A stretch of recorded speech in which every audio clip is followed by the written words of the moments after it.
அமெரிக்காவின் ஆதரவுடன் தேவைப்பட்டால் மீண்டும் போரை தொடங்கும் உரிமை இஸ்ரேலுக்கு உள்ளது என்று இஸ்ரேல் பிரதமர் நெதன்யாகு தெரிவித்துள்ளது பரபரப்பை ஏற்படுத்தியுள்ளது.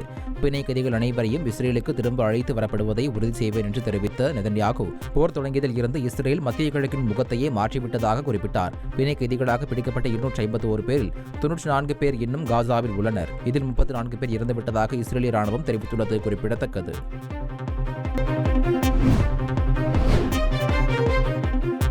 ஹமாஸ் குழு பிடித்து வைத்துள்ள பணைய கைதிகளை விடுவிக்க கோரி பிரான்ஸ் தலைநகர் பாரிஸில் ஆதரவாளர்கள் ஒன்று திரண்டனர். ஹமாஸ் குழு பிடித்து வைத்துள்ள இஸ்ரேலிய பெண்கள், குழந்தைகள், 50 வயதுக்கு மேற்பட்ட ஆண்கள், நோய்வாய்ப்பட்ட மற்றும் காயமடைந்த கைதிகள் உட்பட எஞ்சியிருக்கும் 98 இஸ்ரேலிய பணைய கைதிகளில் 33 பேர் போர் நிறுத்தத்தின் முதல் கட்டத்தில் விடுவிக்கப்பட உள்ளனர். இதற்கு பதிலாக இஸ்ரேல் தங்கள் நாட்டு சிறைகளில் அடைக்கப்பட்டுள்ள சுமார் 2000 பாலஸ்தீனியர்களை விடுவிக்க உள்ளது குறிப்பிடத்தக்கது.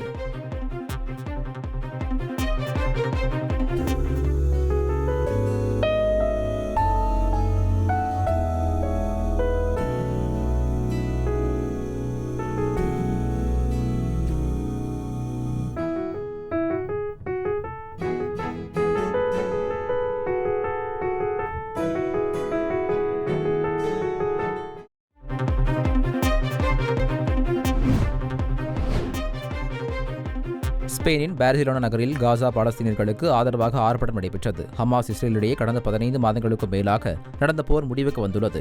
இருதரப்பும் பணைய கைதிகளை விடுவிக்க ஒப்புக்கொண்டுள்ளனர். இருந்தாலும் இஸ்ரேல் போர் நிறுத்த ஒப்பந்தத்தை முறையாக கடைபிடிக்காது என்று கூறி பார்சிலோனாவில் ஆர்ப்பாட்டத்தில் ஈடுபட்டவர்கள் முழக்கங்களை எழுப்பினர்.